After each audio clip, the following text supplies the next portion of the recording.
방송에서 제공하는 투자 정보는 투자 판단에 대한 조언입니다. 방송에서 제공하는 주식의 가치, 가격 상승 및 가격 하락에 대해서는 방송사에서 보장하지 않습니다.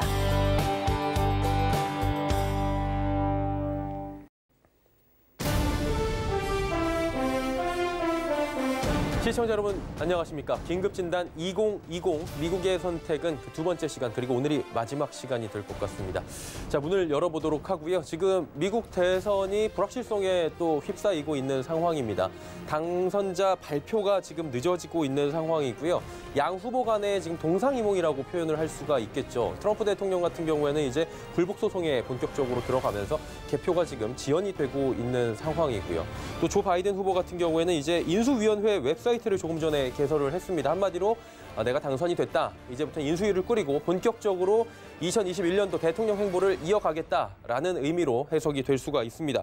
그리고 또 조금 전에 트럼프 대통령은 굉장히 자조적인 트윗을 올리면서 이번 선거에 대해서 이제 패배를 인정하는 것이 아니냐라는 얘기가 나왔지만 조금 더 이 부분은 지켜봐야 된다라는 이야기들이 나오고 있는 상황입니다. 일단은 공화당의 트럼프가 될지 정권 교체를 노리는 민주당의 조 바이든 후보가 될지 아직까지는 결과가 나오지 않았기 때문에 여러 가지 판세 분석을 좀 해봐야 될 것 같은데요. 지금부터 함께 만나보시면 좋을 것 같습니다. 자, 그리고 첫날은 바이든 후보의 압승을 예상하는 기사가 굉장히 많이 있었습니다. 이에 따라서 관련 주들도 움직이고 주가도 움직였었는데 뚜껑을 열고 보니까 미국 언론들이 이번에도 틀렸다라는 이야기들이 많이 나왔습니다. 샤이 트럼프 굉장히 많이 있었고요. 의외로 선전을 하는 모습들, 장 초반에는 또 이기고 있는 모습들도 보여줬습니다. 백악관의 주인은 누가 될지 아직까지는 알 수 없는데 서울경제TV 보도본부의 양한나 기자와 함께 이야기 자세히 나눠보도록 하겠습니다. 어서 오세요. 안녕하세요. 네, 당선인 확정이 지금 늦어지고 있는 상황은 확실한 것 같습니다. 우세는 조 바이든 후보가 가지고 가고 있는 상황인 것 같은데 주요 경합주들의 개표 상황부터 먼저 짚어보도록 하죠. 네, 미국 대통령 선거 개표가 초박빙의 승부를 속에서 혼전을 거듭을 하고 있습니다. 전날 분위기와 달리 지금 바이든 후보가 경합주에서 잇따라 역전을 하면서 우세한 상황을 보이고 있는데요. 현재까지 지금 개표가 이뤄진 상황을 보면요. 바이든 후보가 50.5%, 트럼프 대통령이 48%로 바이든 후보가 지금 앞서고 있는 상황입니다. 미국 대선은 이제 각 주별 전체 선거인단 538명 중에 270명을 확보하는 쪽이 이기는 방식으로 진행이 되는데요. 현재까지 바이든 후보가 선거인단 243명을 확보를 했고요. 이제 여기서 6명만 추가로 확보를 하면 최종적으로 당선이 됩니다. 그리고 트럼프 대통령은 지금 214명의 선거인단을 확보를 했습니다. 지금 펜실베이니아와 네바다 그리고 노스캐롤라이나의 우편 투표 기간이 아직까지 남아있는데요. 여기서 네바다주 선거인단이 주목되고 있습니다. 바이든 후보가 네바다에서 승리를 해서 6명만 추가로 확보를 하기만 하면 트럼프 대통령에게 펜실베이니아, 노스캐롤라이나, 조지아주 모두 내주더라도 바이든 후보의 대통령 당선이 확정이 됩니다. 현재 바이든 후보는 조지아주와 펜실베이니아주에서 1에서 3%포인트까지 추격을 하고 있습니다. 그리고 한편 트럼프 대통령이 지금 주요 경합지에서 불리해지면서 다시 소송전에 들어간다고 밝혔는데요. 트럼프 캠프 측은 우선 위스콘신 주에 대해서는 부정행위가 있었다라고 하면서 재검표를 요구를 했고요. 그리고 미시간주와 펜실베이니아주, 조지아주에 대해서는 개표 중단 소송을 제기한다고 밝혔습니다. 이 주에서 지금 민주당 측이 공화당 투표 참관인에게 개표 과정을 숨기고 있다는 이유에서입니다. 이렇게 개표가 끝나기도 전에 최악의 소송전이 발생을 이제 할 것으로 예상이 되면서 미국 대통령의 당선이 확정은 아마도 다음 달까지 늦춰지지 않을까라고 예상이 되고요. 이에 따라서 미국 사회가 극심한 혼란을 겪을 것으로 예상됩니다. 네, 바이든 후보 이제 매직 넘버 270명에 마이너스 6까지 왔다라고 정리를 해주셨고요. 어제 이제 놀라운 점은 대선 개표 작업이 본격적으로 시작이 되면서 글로벌 증시 올라갔고요. 다우 나스닥 지수도 야간 시장에서 오르기 시작하는 모습들도 보여줬고 또 오늘도 간밤에도 오르면서 급등 마감을 했습니다. 이런 시그널들은 시장에서 어떻게 해석합니까? 네, 간밤 뉴욕 증시는 기술주가 강세를 보이면서 상승 마감했습니다. 다우존스 지수가 1.34% 올랐고요. 스탠더드 앤 푸어스 500이 2.2% 올랐고 기술주 중심의 나스닥 지수가 3.85% 급등했습니다. 특히 IT 기업들의 주가가 크게 올랐는데요. 페이스북이 8.3%, 아마존이 6.3% 급등했고 알파벳이 6%, 마이크로소프트가 4.8% 올랐습니다.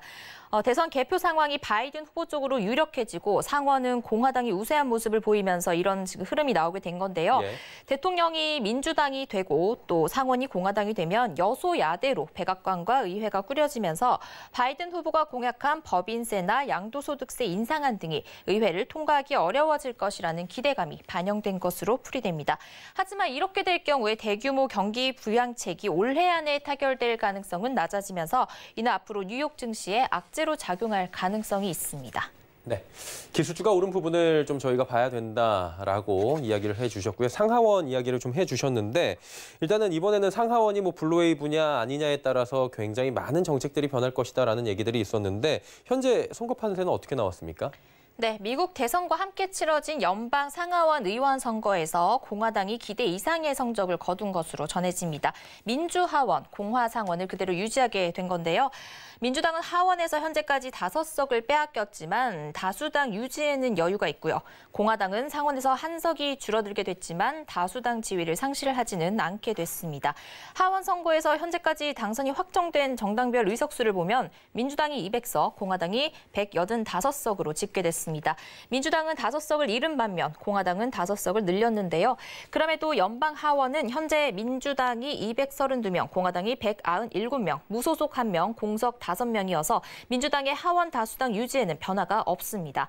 상원 선거에서는 현재까지 공화당이 48명, 민주당이 45명으로 나타났습니다. 민주당이 한 석을 늘린 반면 공화당이 한 석을 줄어들게 됐습니다. 이에 따라 연방 상원의 의석 분포는 기존 공화 53대 민주 47석에서 공화 52대 민주 48석으로 바뀌게 됐고요. 내년 1월 3일 새 의회가 개원을 하게 되는데 상원의 경우에는 52대 48의 의석 분포로 공화 다수당이 유지될 것으로 보입니다. 예. 현재 상하원 구조에서 의석수는 조금의 변화가 있지만 다수당 지위는 양당이 그대로 가져가게 됐다라는 부분까지 정리하도록 하고요. 오늘 말씀 여기까지 듣도록 하겠습니다. 보도본부 양한나 기자였습니다. 고맙습니다. 감사합니다. 네. 이번 대선 미국에서 그 열기가 굉장히 뜨거웠다. 그리고 지금도 뜨겁다라는 이야기들이 나오고 있습니다. 역대 가장 많은 분들이 투표에 참여를 했고요. 그러다 보니까 이제 뭐 둘로 나뉘었다는 평이 나올 정도로 지지자들 간에 여러 가지 사건 사고도 일어나고 있는 것 같습니다. 현지 연결해서 분위기 좀 살펴보도록 하겠습니다. US 워싱턴 한인회 신동영 회장입니다. 회장님 안녕하십니까? 네, 안녕하십니까? 예, 반갑습니다. 회장님. 어려운 전화 연결해 주셔서 진심으로 감사드리고요. 예, 개표가 이제 마무리가 됐을 텐데 현장 분위기는 어땠는지 좀 자세히 들어볼까요?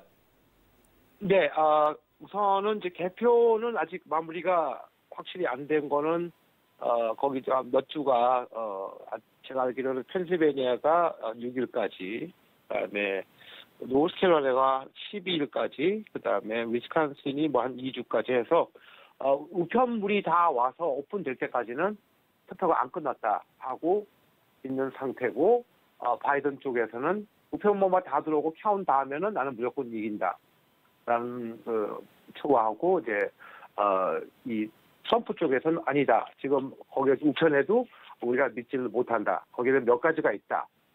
첫 번째 하나는 여기 시스템이 돌아가신 사람들도 이게 투표권이 날아갑니다. 그렇기 때문에 거기에서 한번 걸었고요. 이 사람들이 넘버원. 죽은 사람들도 표가 들어오고 있다. 모른다. 그거 하나가 있고, 그다음에 이번에 또 한번 표가 우리 옛날에 한국에서 일어났던 그 댓글 사건같이럼 한 번에 위스콘신에서는 트럼프 대통령하고 바이든이 표가 바이든이 14,000 무더기 투표가 나올 때 트럼프 쪽에서는 한 표도 안 나왔어요.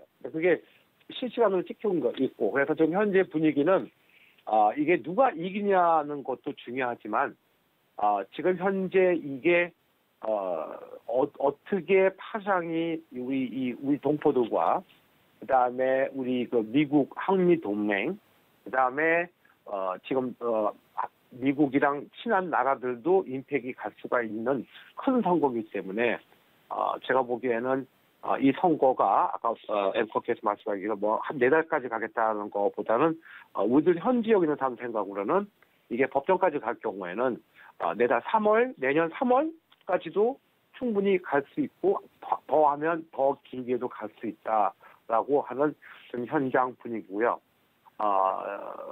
지금 이제 워싱턴 D.C.는 이제 뭐 여기 백악관이 있으니까 이런들이 이제 많이 일어나고 있고, 현장 투표는 누가 이긴다라는 거를 지금 아무도 모르고, 이겨도 뭐 불복할 거고, 그러니까 제가 보기에는 거진 90%는 이게 법적으로 가지 않을까. 그래서 트럼프 대통령도 자기 측근으로 한 여자분 대법원장을 올렸죠.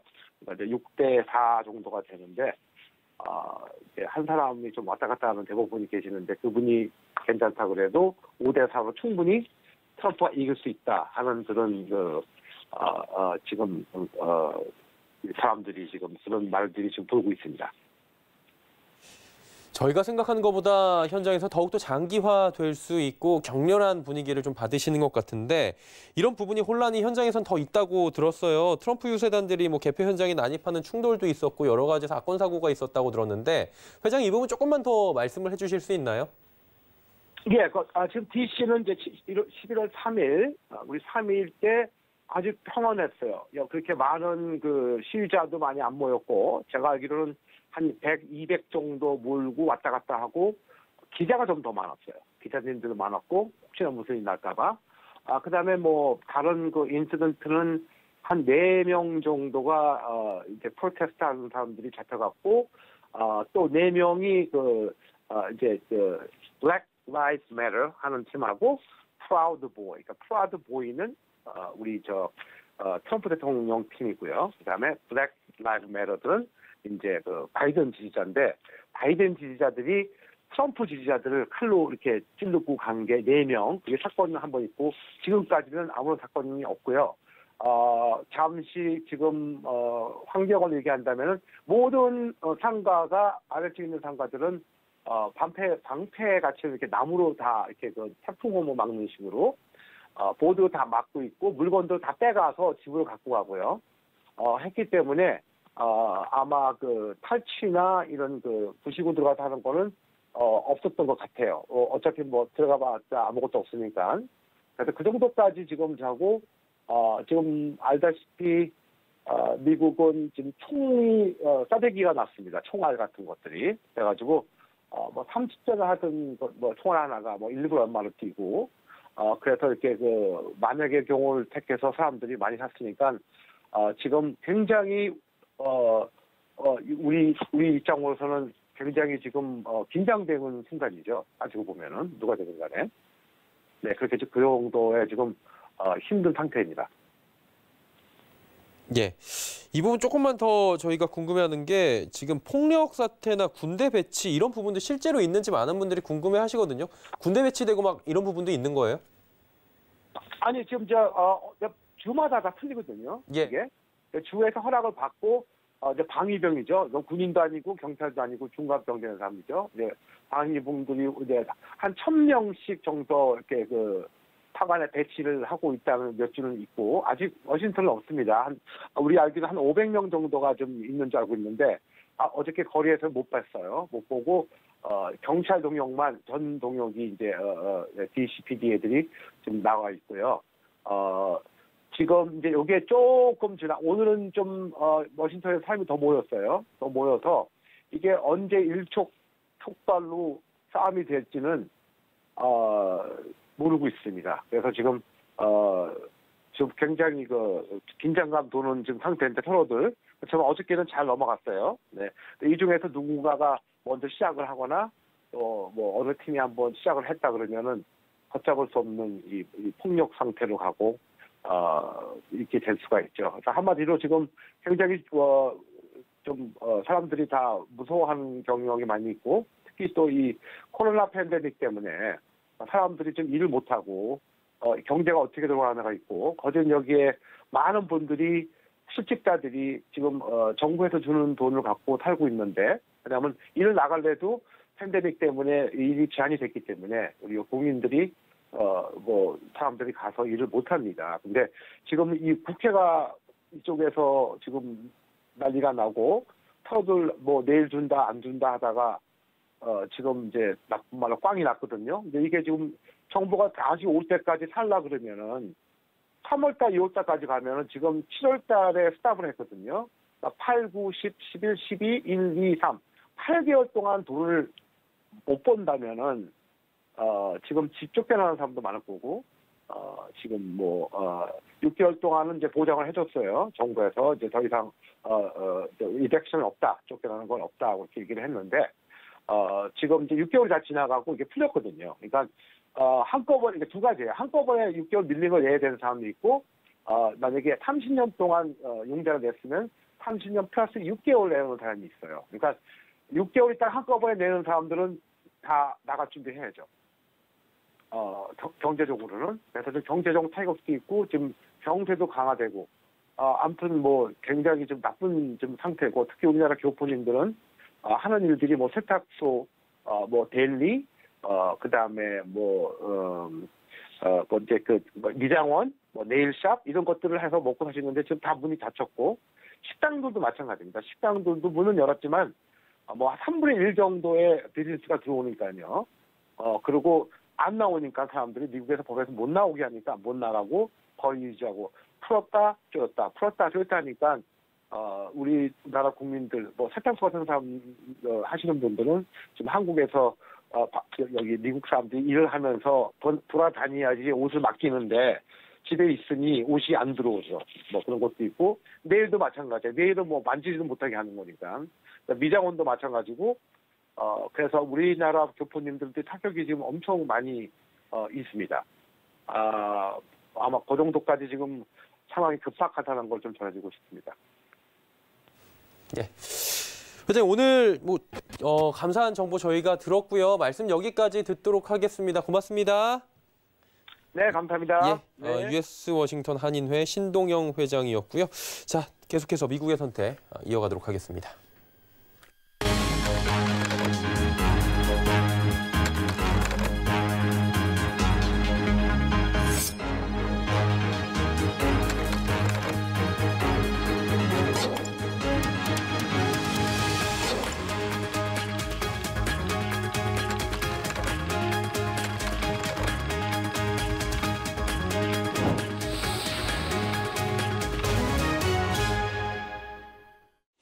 네, 미국 대선 어느 정도의 지금 매직 넘버까지는 나왔다라고 하지만 불복 사태 그리고 조금 전에 현지 이야기 들으셨겠지만 물론 이제 현지 조금 전에 연결하신 그 회장분의 말씀이 전부는 아니겠지만 지금 현지 상황도 굉장히 급박하게 돌아가고 있는 것을 느낄 수가 있었습니다.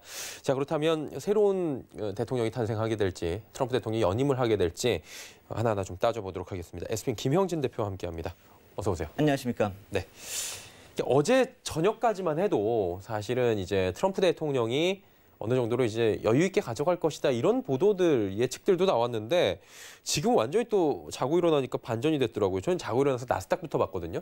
나스닥이 4% 가까이 올랐길래 트럼프 대통령이 다시 뒤집었나 보다. 그러니까 IT 섹터가 올라갔나 보다 했는데 그건 또 아니고 트럼프 대통령 소송한다 그러고요. 어떻게 봐야 됩니까 이 부분은? 예, 저는 아예 어제 자질 않고 계속 봤는데요. 그럼 지금 밤새고 오신 거예요?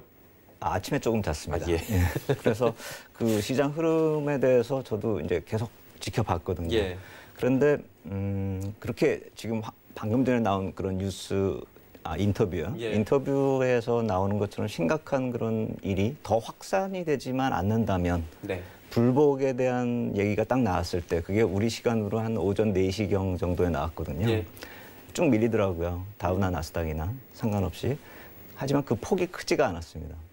예, 바로 또 회복을 했고요. 예, 그래서 지금 여태까지 벌어진 일에 대해서는 선거 이전에 주가에 어느 정도 반영이 됐다 이렇게 보시는 게 맞을 것 같고요. 예.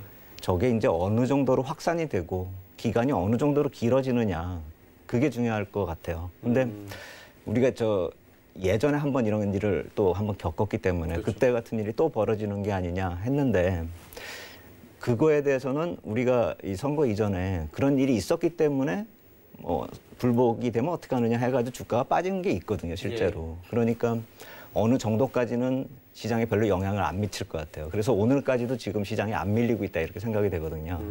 그래서 향후에 어느 정도 그게 더 확산이 되느냐 예. 그것이 더 중요할 것 같고요. 그래서 제가 이 개표 초반에 미국 지수 선물 추이 이 표를 하나 어제 오전에 이제 나온 거거든요. 그러니까 개표가 딱 시작했을 때의 표입니다. 근데 위에가 이제 다우지수고 아래가 나스닥이거든요. 예.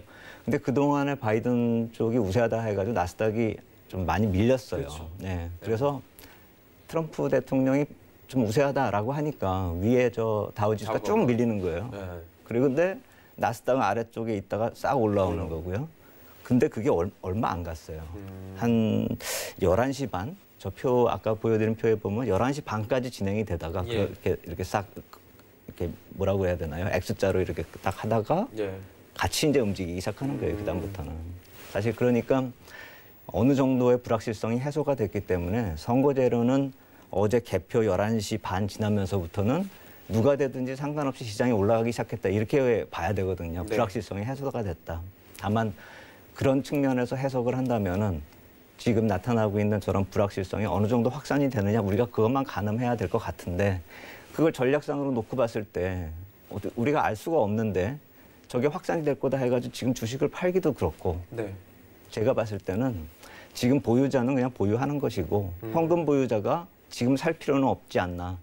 그리고 저게 조금 확산이 되는 그런 시점이 된다라고 만약에 도래한다면 그 현금을 활용하는 기회로 이용하는 것이 옳은 선택이 아닐까. 뭐 그 정도로 접근하는 게 현 시점에서는 맞는 게 아닐까 이렇게 생각이 됩니다. 한마디로 보유자의 영역으로 지금은 그렇죠. 좀 가고 있다. 그리고 어쨌든 간에 누가 이기든 뭐 지금 불확실성이라는 측면이 해소된 게 증시에 이제 반영이 좀 되고 있다라는.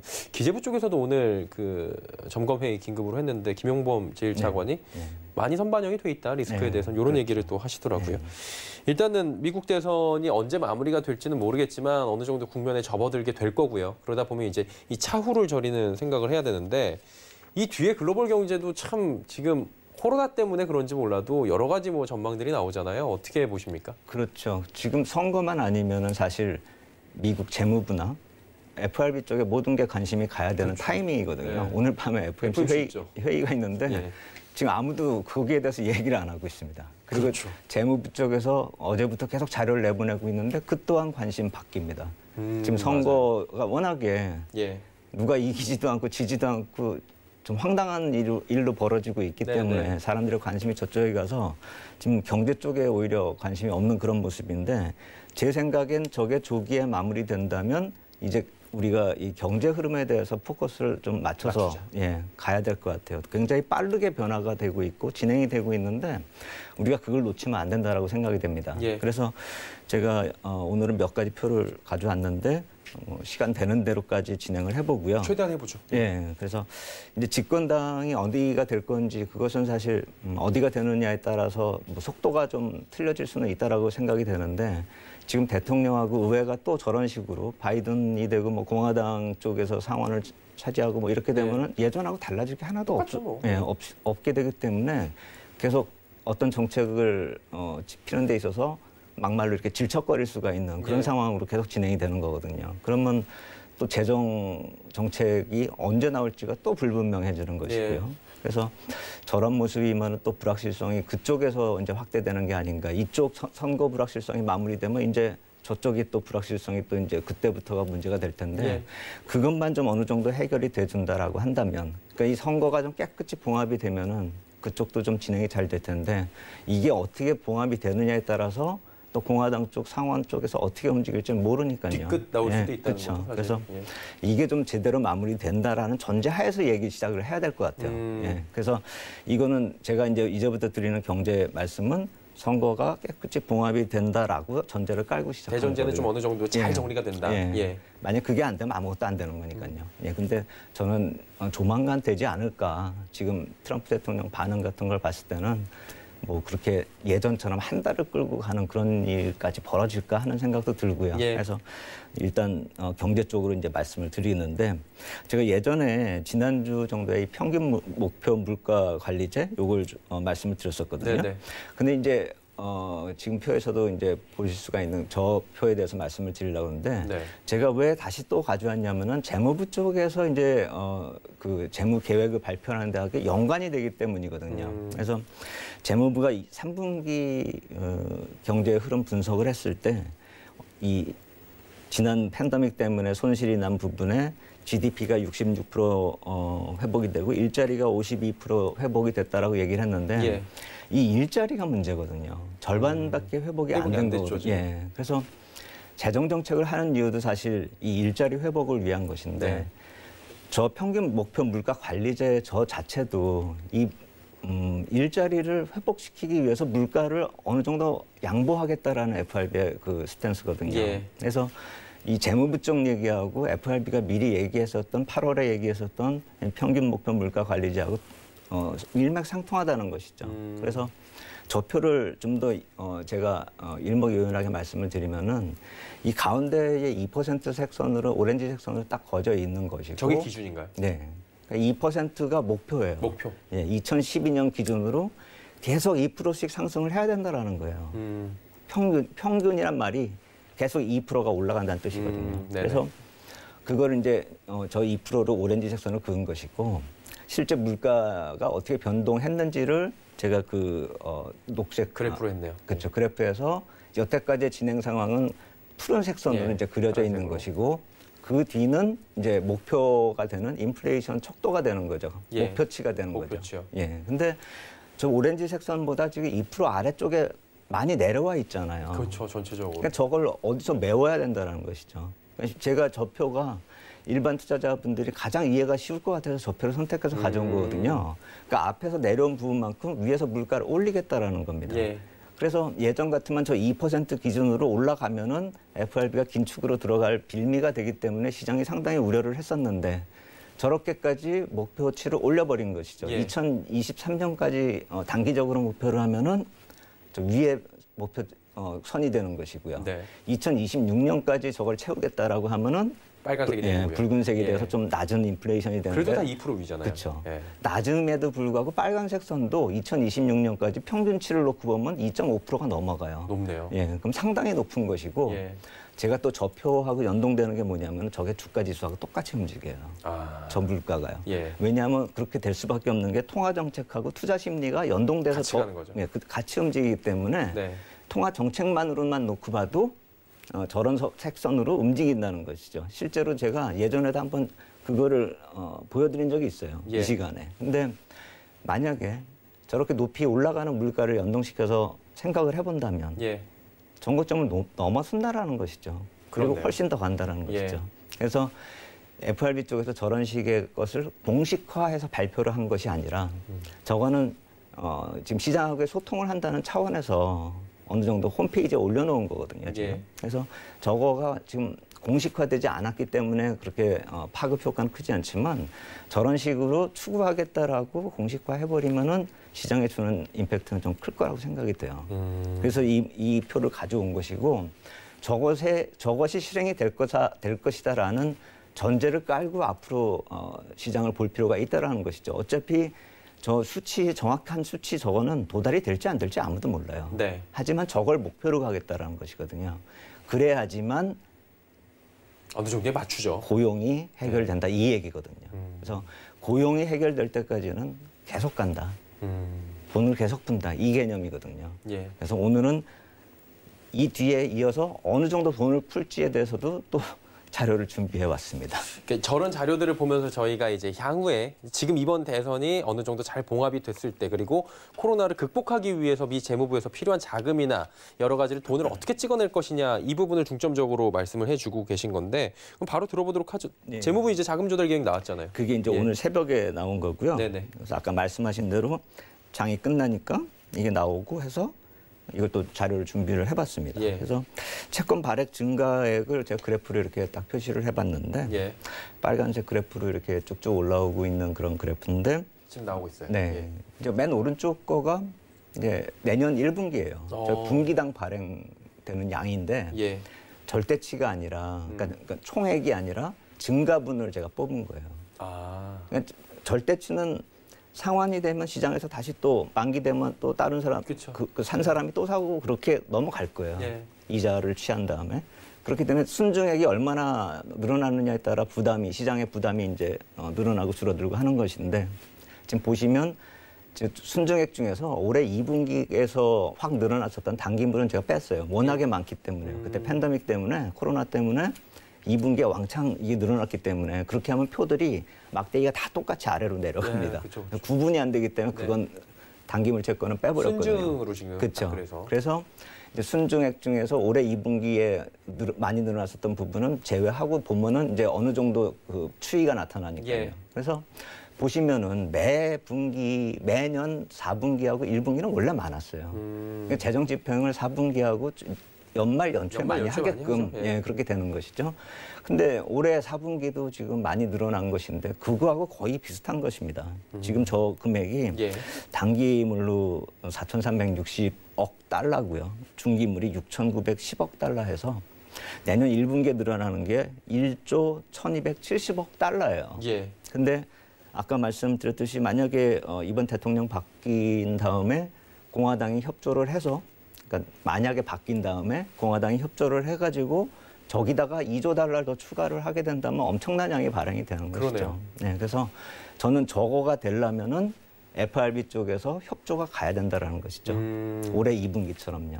그냥 저걸 시장에다 뿌린다라고 해서 해결이 될 문제가 아니라고 생각이 됩니다. 그래서 채권 발행액이 늘어나기 때문에 어느 정도 FRB 쪽에서 보조를 맞출 것이다라고 생각이 되고 그것이 이런 선거가 아니었다라고 한다면 재무부가 3분기 정책을 어느 정도 세우고 분석을 한 다음에 아까 일자리가 뭐 55%밖에 회복이 안 됐다 이렇게 하고 그래서 저렇게 채권을 많이 발행하겠습니다라고 이제 거기까지 진행이 됐고 이런 선거가 아니면은 FRB 쪽에서 그럼 우리가 이렇게 나가겠습니다. 이렇게 하면 딱딱딱딱 보조가 맞아서 시장이 확 돌아설 수 있는 그런 상황인데 선거가 문제였네요. 그렇죠. 이것만 오늘 밤에 해결되면 그렇게 잘 가겠죠. 하지만 이게 만약에 돌아서지 않고 계속 진행이 된다면 FRB 쪽에서 과연 그런 얘기를 할까? 해봐야 소용이 없잖아요, 지금. 그렇죠. 아무도 듣질 않는데. 맞아요. 그래서 저게 조용해지고 FRB가 좀 목소리가 키울 때 그게 가장 좋은 타이밍인데 그 타이밍이 오늘 밤에 진행이 될지는 좀 의문입니다. 하지만 원래는 그렇게 가야 될 시나리오가 보였다라는 것이죠. 그래서 저는 11월 5일까지 나타나는 그 일정상으로 해서 그쪽에서 좀 턴을 빨리 돌아서면서 시장이 강세를 보이지 않을까라고 여태까지 전망을 했었는데 선거에 달려있다. 선거가 어떻게 봉합되느냐. 그거에 달려있다. 이렇게 봐야 될 것 같습니다. 일단 뭐 잘 봉합이 돼야 되겠네요. 어쨌든 간에 그렇게 되다 보면은 또 이렇게 여러 가지 시퀀스상 괜찮은 결과를 조달할 수 있을 것 같고요. 자, 이런 관점에서 볼 때는 이제 국내로 올게요. 국내 경제도 봐야 되잖아요. 어떻게 좀 잘 가는 방향이 나올지 궁금한데 어떻게 보세요? 그러니까 우리가 OECD 경기 선행 지수 잘 안 믿잖아요. 이게 이제 팬데믹이 어떻게 영향을 미칠지가 거기에 반영이 안 됐다 그래서 지금 OECD 경기 선행 지수 한국 거가 좋게 나오는데도 불구하고 그걸 이제 평가절하하고 있는데 이 팬데믹은 사실 어떻게 될지 모르니까 지금 불확실성이 있는 재료들은 다 빼자는 거죠. 저는 분석할 때. 그래서 여태까지 나온 수치만을 놓고 보면은 5개월 연속 지금 전체적으로 OECD 경기 선행 지수가 상승을 했고 한국이 100 이상으로 확장세로 진입한 지가 벌써 2달째입니다. 잘 가고 있다는 거예요. 그리고 우리나라만 그렇게 가고 있다면 아 이거 수치가 잘못된 거 아니냐라고 볼 수가 있겠지만 중국이나 브라질이나 터키도 마찬가지로 우리하고 거의 비슷해요. 그러니까 이머징 국가들이 동시에 지금 가고 있다라는 거거든요. 그래서 이런 거와 더불어서 3분기에 기업 실적이 반등한 모습은 상당히 의미가 있는데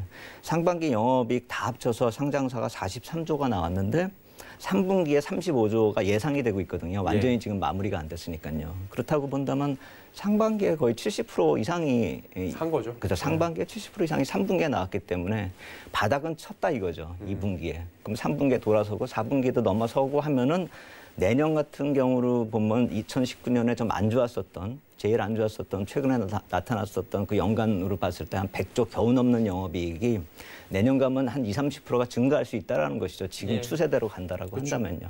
그래서 연말 연초에 강세장이 선거만 조용해지만 우리는 더 빨리 갈 수 있다. 한국은요. 그렇게 볼 수가 있는 것이고 사상 최대 이익이 2018년에 162조를 기록했거든요. 상장사 영업이익이요. 만약 20-30% 증가해서 막 130, 140조 이 정도로 간다라고 한다면 이쪽 주가만큼 오히려 이쪽 주가를 넘어설 수가 있는 이유가 그때는 정점을 치고 영업이익이 꺾일 때고 지금 바닥을 치고 올라가고 더 갈 수 있다라는 그런 전망이 있기 때문에 내년도 주가 전망은 오히려 이런 이익을 근거로 펀더멘탈을 근거로 했을 때 사상 최고치 넘어설 수 있다라는 그 관점으로 좀 놓고 선거에서 노이즈가 나와서 하락을 하게 되면 좋은 매수 기회로 좀 이용할 필요가 있지 않을까 이렇게 생각이 됩니다.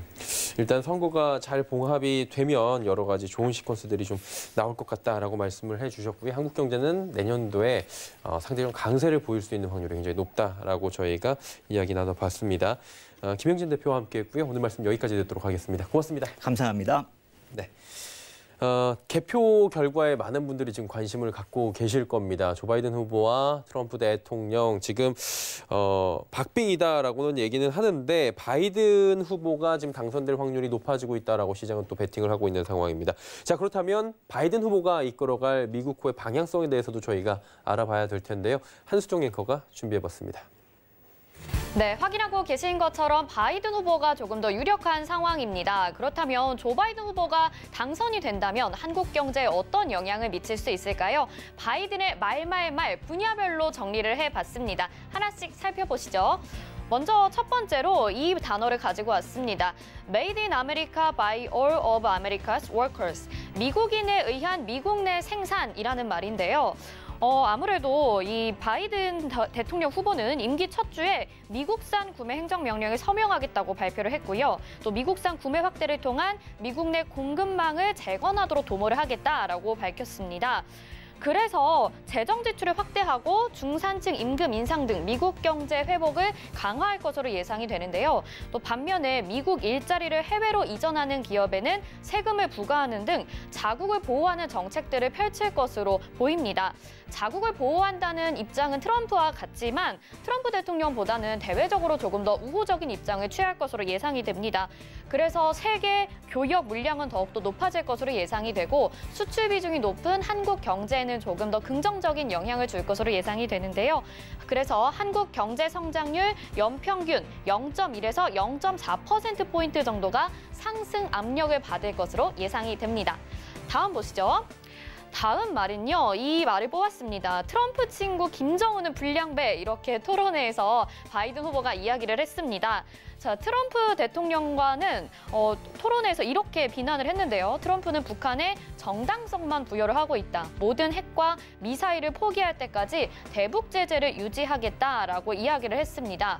그리고 또 이 대화에 있어서는요, 보텀업 전략을 취할 것으로 예상이 되는데요. 단계적인 실무 협상을 거쳐서 정상회담에서 최종 합의를 하는 이런 전략을 취할 것으로 예상이 됩니다. 트럼프 대통령이 기존에 해왔던 톱다운 전략과는 대조되는 것으로 보입니다. 자, 북한에 대한 이런 입장을 취하면서 무역에 있어서는 기존보다 약간 수월해질 것으로 예상이 됩니다. 국제 통상 질서 존중 분위기가 형성이 되면서 글로벌 교역도 개선이 되고요. 또 한국 수출은 여건이 양호되면서 한국 총수출 증가율이 연평균 0.6%에서 2.2%포인트까지 상승 압력을 받을 것으로 예상이 됩니다. 다음 보도록 하겠습니다. 네, 다음은요. 트럼프가 승리하려면 벼락 여러 번 맞아야 할 것, 이런 말이 있었는데요. 이건 바이든 후보가 한 말은 아니고요. 월스트리트 저널 편집위원인 제이슨 라일리의 칼럼에서 나온 내용입니다. 아마도 그만큼 트럼프 대통령이 재선을 하기는 어려울 것이다 라는 예측을 실은 것 같은데요. 그런데 신기하게도 이틀 뒤에 시카고 트럼프 타워에 실제로 3차례 벼락이 떨어져서 정말 이건 신이 내린 계시다라고 트럼프를 지지하는 사람들도 있었습니다. 하지만 바이든 후보가 인프라에 더 많은 투자를 할 것으로 예상이 되면서 많은 시민들이, 많은 유권자들이 바이든 후보를 지지한 것으로 예상이 됩니다. 트럼프 대비 대규모 인프라 투자를 계획한 분야가 4천억 달러를 미국산 제품에 조달하는 데 쓰일 예정이고요. 또 4년간 2조 달러를 투자하는 데 온실가스 제로화에 쓰일 것으로 예상이 됩니다. 더욱이 여기다가 기후변화 대응 관련 사업에도 투자를 할 계획이죠. 2050년까지 100% 청정 에너지 경제 구축을 하고요. 또 정부 소유의 건물, 구조물, 설비 등을 친환경적으로 개조할 것으로 예상이 되네요. 이에 따라서 한국 경제에도 친환경 업종들이 더욱더 수혜를 받을 것으로 예상이 됩니다. 다음 보시죠. 네, 마지막으로 부시 파월 부시, 파월, 라이스, 공화당 거물이 이제 내 편이라고 이야기를 했습니다. 자, 오바마 행정부 핵심 관료들이 재신임 가능성을 받은 가운데 지금 대통령은 바이든 후보가 될 것으로 예상이 되고 또 상원은 공화당이 차지할 것으로 이야기가 나오고 있습니다. 이렇게 되면요, 대규모 재정 지출 부담을 감안하면서 미 연준 저금리 기조는 유지될 것으로 보이는데요. 이에 따라서 한국도 완화적인 통화 정책 여건이 형성될 것으로 보입니다. 자, 이렇게 바이든의 말말말 정리를 해봤고요. 지금 국내 시장은 어떤 움직임 보여주고 있는지 살펴보도록 하겠습니다. 전날 뉴욕 증시는 바이든 후보로 좁혀지면서 상승 탄력을 받아서 상승으로 마감을 했습니다. 자, 우리나라 증시도요, 이 흐름 이어받아서 갭 상승 출발을 했는데 오늘 1.92% 상승을 하고 있는 고점을 점점 높여가고 있는 흐름이죠. 2,400선 지금 돌파를 했습니다. 2,400, 2.72포인트 지나고 있고요. 1.92% 상승하는 모습입니다. 다음 코스닥 보겠습니다. 코스닥도 코스피와 흐름은 비슷합니다. 지금 2% 가까운 상승세 보여주고 있고 843.45포인트에 거래가 되고 있습니다. 계속해서 840포인트 이상의 저항을 이제 뚫어주는 모습인데요. 고점을 높여서 지금 2% 올라간 모습 보여주고 있습니다. 다음 환율 보시겠습니다. 반대로 환율은 계속해서 하락하고 있는 모습입니다. 지금 1131.90전에 거래가 되고 있고요. 0.51% 하락하면서 바이든 후보가 유력하다는 걸 점쳐지는 것으로 베팅이 되고 있는 것 같습니다. 자, 지금까지 우리 증시 흐름까지 살펴봤는데요. 전략도 하나씩 살펴봐야겠죠. 저희는 여기서 마치도록 하겠습니다. 네, 한수정 앵커가 정리를 또 잘 해줬네요. 자, 이제 국내 증시 향방 조금 뭐 코스피, 코스닥, 환율 향방을 좀 짚어봤는데요. 하나하나 더 자세히 알아보도록 하겠습니다. 샘플러스 정재훈 전문위원 함께합니다. 어서 오세요. 안녕하십니까. 예, 증시 잘 달리네요. 예, 여기서 뵐 줄 몰랐습니다. 이 정도까지 갈 줄은 모르셨던 거죠? 그렇죠. 너무 상당히 좀 크게 강한 그런 모습들이 좀 나타나고 있는데요. 뭐 외부적인 요인하고 내부적인 요인하고 결국은 뭐 불확실한 그런 부분들이 해소가 됐기 때문에 좀 상승을 한 부분들이 아닌가라고 좀 판단이 되고요. 전반적으로 좀 상승 흐름들은 좀 지속되지 않을까라고 좀 판단이 됩니다. 뭐 수급적인 부분들도 개선이 되는 그런 모습들도 나타나고 있는 그런 상황들이고요. 사실 이 코로나 이슈가 터지고 난 다음에 외국인 쪽과 기관 쪽 같은 경우는 매수를 해주거나 그런 부분들은 없었어요. 그렇지만 이제 최근 들어서면서 불확실한 부분들이 하나씩 좀 제거가 되는 그런 모습들이 좀 나타나고 있죠.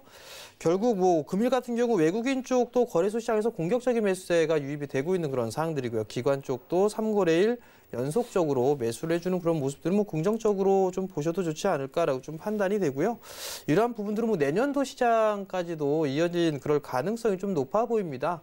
왜냐하면 이 한국 기업들 같은 경우도 전 세계적으로 이 코로나에 대한 방역 이 부분들을 좀 상당히 좀 잘했었고요. 거기에 따라서 뭐 내년도 시장 같은 경우도 긍정적으로 좀 보고 있는 그런 상황들이 좀 많습니다. 그렇기 때문에 좀 더 긍정적으로 한국 시장을 좀 바라봐도 좋지 않을까라고 좀 판단이 됩니다. 네. 대선을 조금 보면 지금 뭐 혼란의 혼란, 혼전의 혼전, 그리고 말말말 이어지고 있는 상황입니다. 트럼프 대통령은 소송으로 맞서겠다라는 이야기들이 지금 나오고 있고요. 일단은 장기화는 조금 예상을 해야 될 것 같아요. 조금 전 트윗에서는 어느 정도 패배를 시인하는 모습도 보였지만 워낙에 이제 상대가 트럼프 대통령이다 보니까 시장은 쉽게 이렇게 넘어가는 모습은 아니에요. 어떤 변화가 올 것으로 예상하십니까? 우선 뭐 바이든 후보가 당선이 될지는 좀 더 지켜봐야 되지 않을까라고 좀 판단이 되고요. 뭐 당선이 확실시가 좀 될 거다, 뭐 되고 있다라는 그런 얘기들은 좀 있는 상황인데 문제는 이제 트럼프 대통령이 불복을 하는 케이스가 그게 좀 가장 큰 문제가 좀 되지 않을까라고 판단이 되는데요. 그 부분들이 가장 큰 불확실한 그런 부분들이에요.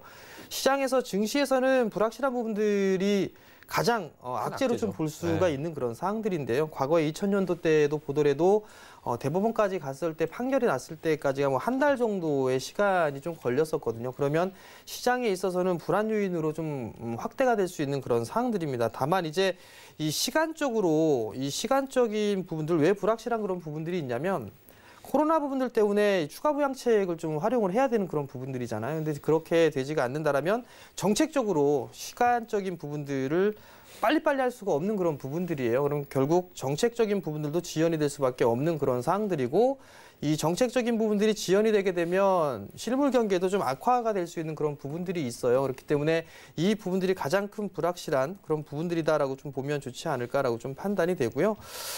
이 부분들도 아마 오늘 트윗을 남긴 걸 보니까 뭐 패배를 좀 시인하는 듯한 뭐 이런 뉘앙스, 굉장히 자조적이었어요. 예, 뉘앙스가 좀 있었어요.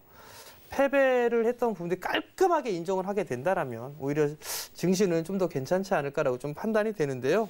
뭐 어떻게 할지는 좀 두고 봐야 되지 않을까라고 좀 판단이 됩니다. 일단은 뭐 명확하게 인정을 할지 안 할지 부분에 대해서 그렇죠. 시장은 랠리를 이어갈 것이냐 아니면 잠시 변동성을 맞을 것이냐 이렇게 보셨고요.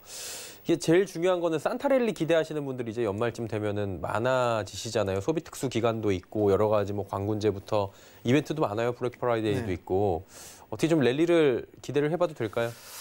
저는 사실 기대를 좀 하고 있습니다. 연말 연초 랠리를 좀 기대를 하고 있는 그런 사항들인데요. 예. 뭐 이유를 좀 하나씩 살펴보게 되면 뭐 어찌됐든 간에 대선에 대한 부분들은 지나간 그런 부분들이에요.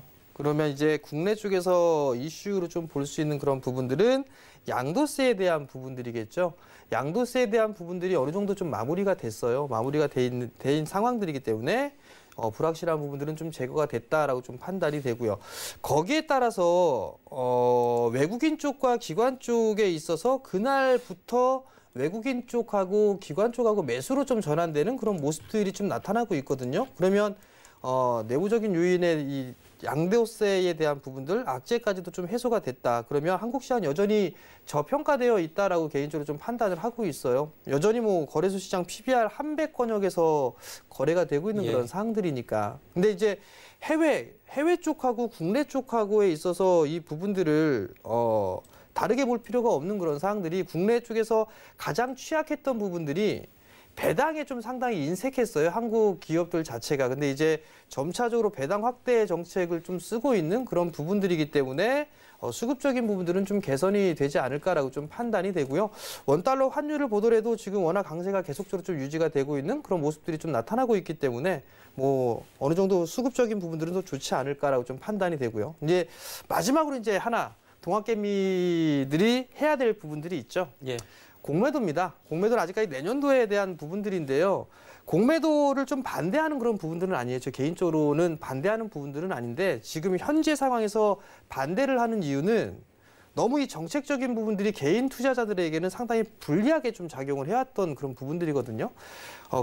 그렇게 된다라면 오히려 이 제도를 좀 바꿔서 개인 투자자들도 공매도를 마음대로 좀 할 수 있게끔 그런 제도적으로 좀 변화가 만들어져야 되지 않을까라고 좀 판단이 되는데요. 국내 같은 경우는 코로나 이슈가 불거졌음에도 불구하고 공매도를 좀 연장을 했었죠. 대만 같은 경우는 공매도 금지 기간 이후에 연장 없이 바로 들어갔거든요. 근데 외국인 쪽에 상당히 매수세가 많이 들어갔어요. 근데 국내 쪽은 못 들어가고 있죠. 제도적인 부분들만 좀 바꾸게 된다면 공매도를 허용해주고 그러면 외국인 쪽에 있어서 자금도 충분히 좀 들어올 수 있지 않을까라고 좀 판단이 되기 때문에 오히려 저는 더 좋게 보고 있는 상황이고요.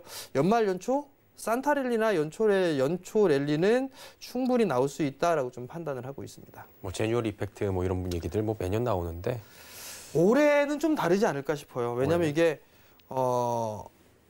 경제 성장이라든가 이런 부분들에 있어서 OECD 중에서는 제일 높아요. 전 세계적으로 봐도 방역이라든가 이런 부분들을 잘 했고 그리고 GDP 성장 또한 마찬가지로 상위권역에 있는 그런 사항들이고요. 그러면 결국 내년도 시장에서는 기저효과 때문이라도 더 좋아질 부분들이 있는 그런 사항들이고요. 수출 증가율이나 이런 부분들을 보더라도 점차적으로 좀 늘어나는 그런 모습들을 좀 보여주고 있고 특히나 기업들의 실적 자체가 상당히 좀 가파르게 올라가고 있는 그런 모습들을 놓고 봤을 때는 충분히 메리트가 있다라고 좀 판단이 되고요. 외국인 쪽 기관 좀 많이 팔았어요. 그럼 누군가는 좀 사줘야 될 거고요. 그렇죠. 그렇기 위해서는 오히려 시장은 더 올라갈 수밖에 없지 않을까라고 좀 판단을 하고 있습니다. 팔고 가지고 있는 것들 다시 들어오는 게 이제 기다리면 올 테니까요. 그렇죠. 그렇다면 이제 대선 이후에 저희가 좀 어떻게 가져가야 되는지 지금 감 못 잡으시는 분들이 굉장히 많잖아요. 네.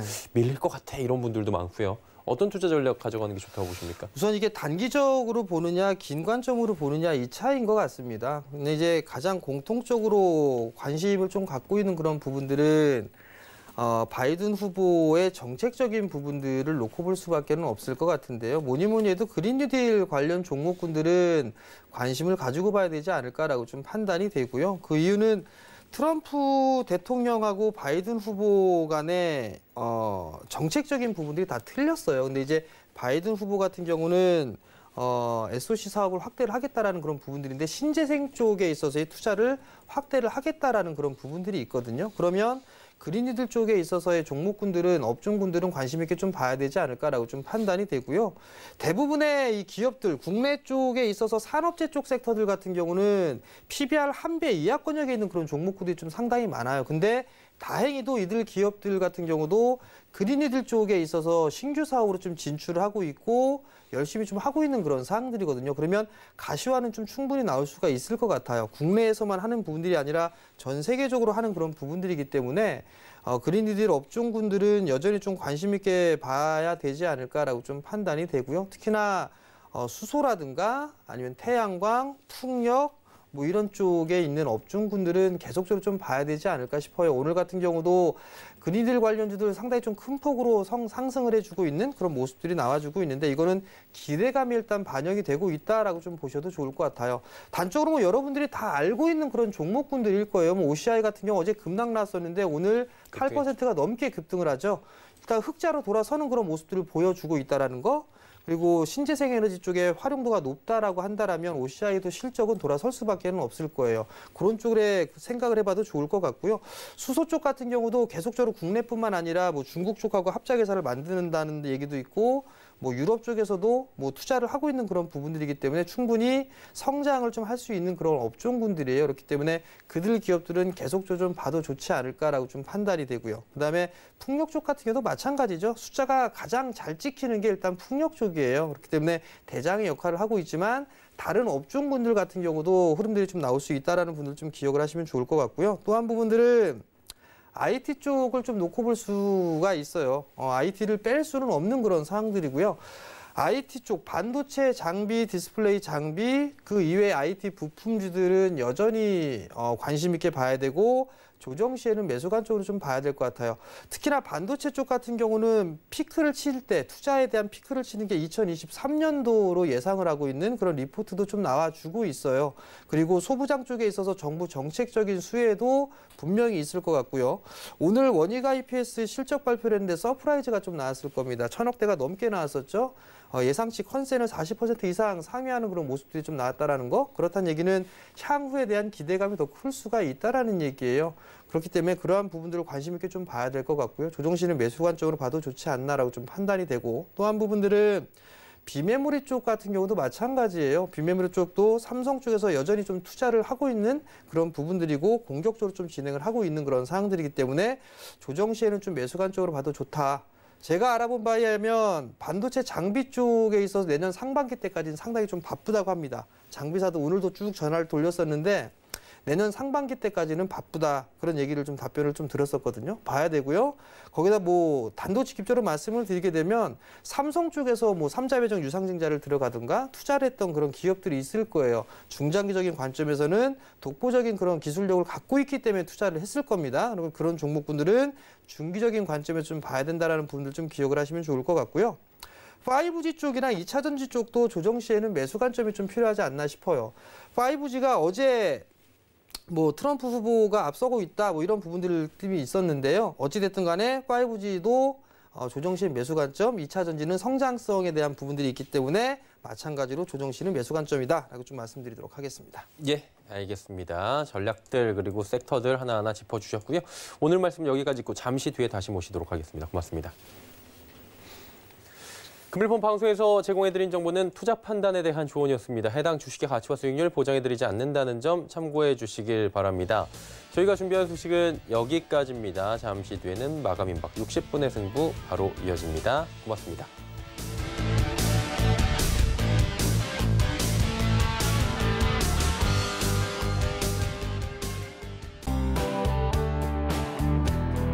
방송에서 제공하는 투자 정보는 투자 판단에 대한 조언입니다. 방송에서 제공하는 주식의 가치, 가격 상승 및 가격 하락에 대해서는 방송사에서 보장하지 않습니다.